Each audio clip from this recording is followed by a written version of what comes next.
The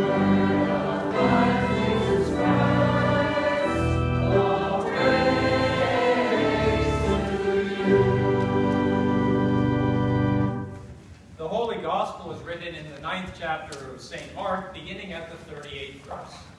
Glory to you, O Lord. John said to Jesus, "Teacher, we saw some guy casting out demons in your name. We tried to stop him because he was not following along with us." But Jesus said, "Don't stop him. No one does a deed of power in my name will soon be able to speak evil of me. Whoever is not against us is for us. For truly I tell you, whoever gives you a cup of water to drink because you bear the name of Christ will by no means lose the reward.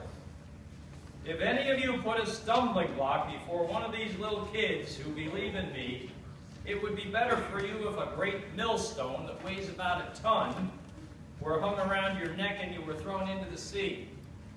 If your hand causes you to stumble, cut it off. It's better for you to enter life maimed than to have two hands and go to hell, to the unquenchable fire. And if your foot causes you to stumble, cut it off. It's better for you to enter life lame than to have 2 feet and to be thrown into hell. And if your eye causes you to stumble, tear it out. It's better for you to enter the kingdom of God with 1 eye than to have 2 eyes and to be thrown into hell, where their worm never dies and the fire is never quenched. Everyone will be salted with fire. Salt is good. But if salt has lost its saltiness, how can you season it? Have salt in yourselves, and be at peace with one another. The Gospel of the Lord. Praise to you, O Christ. Please be seated.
is going to offer our stewardship in it.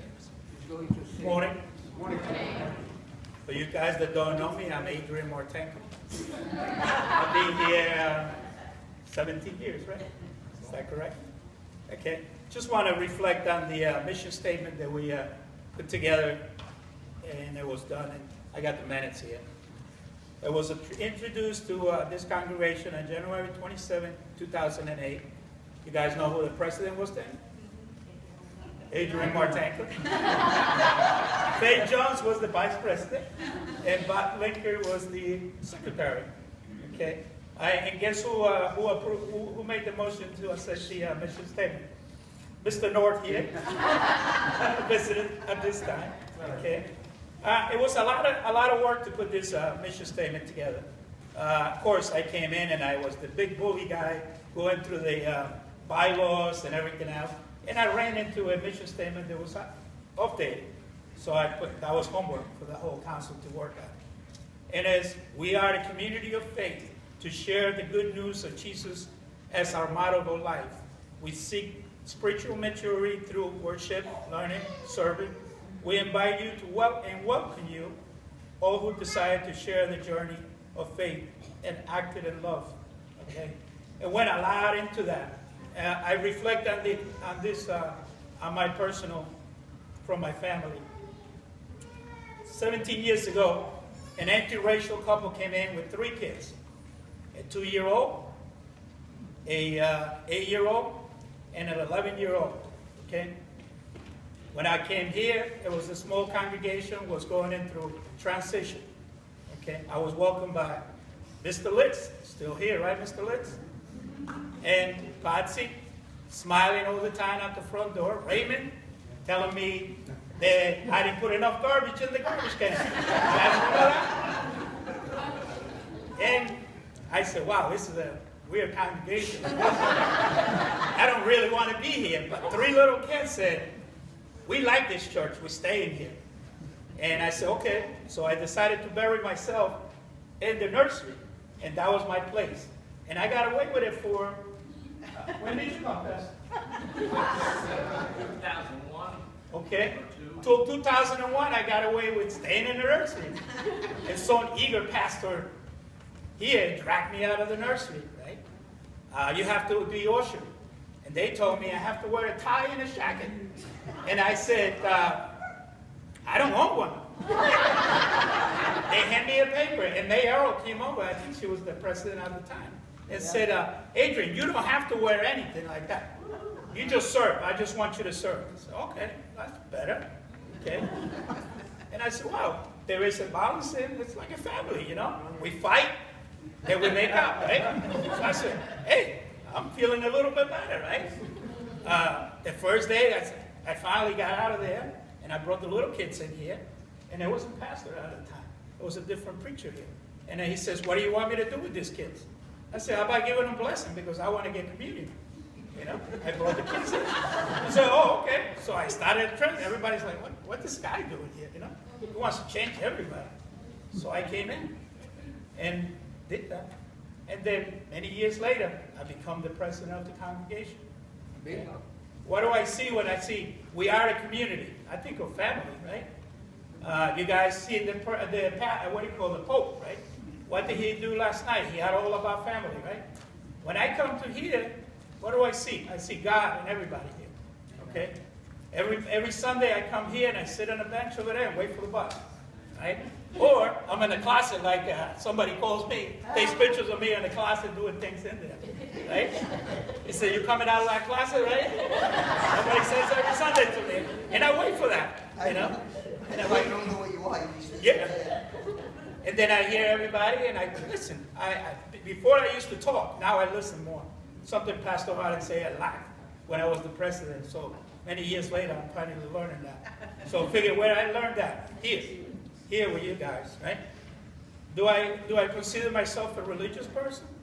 Not really, but everybody says. I think as Patsy tells me, you're here, or Miss Carpenter says, well, you're here every Sunday, right, Miss Carpenter? She throws me off now because I'm used to Mrs. Carpenter and Mr. Carpenter here.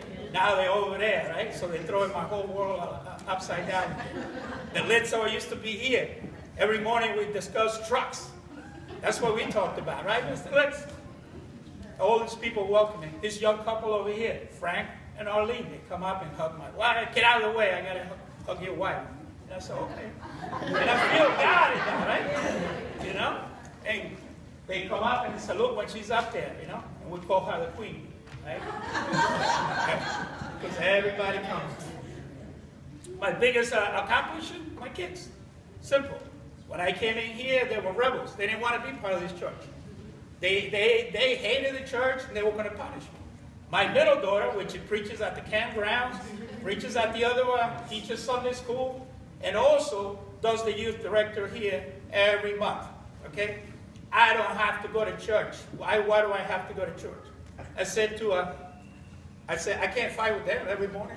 I said to that young lady, go get a note from the preacher, which is partial-hearted, that you don't have to ever go to church, and you don't have to. I say, I'm proclaiming what I was told in baptism, that I have to bring you to church, right? She goes, well, she went and asked him. Right? And guess what the answer was? She's here now, right? Right? So I said, it's not my fault you have to go to church. As the pastor. I passed the buck. Very smartly, I did that. Okay? So that's what? Learning and serving, right?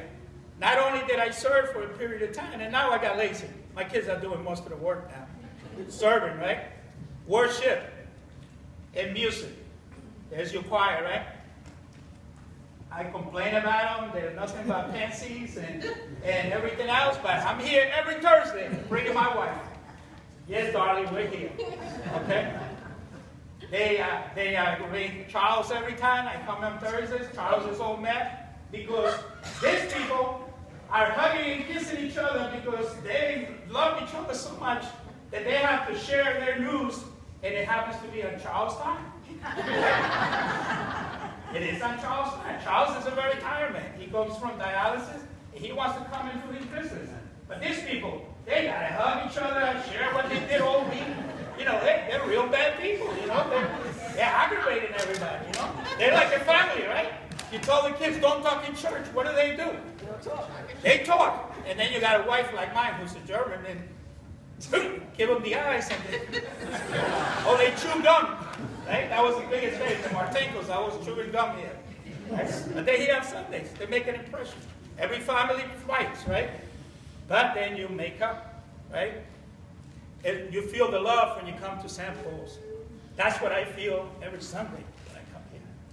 This is what I feel God all the time. Okay? Thank you.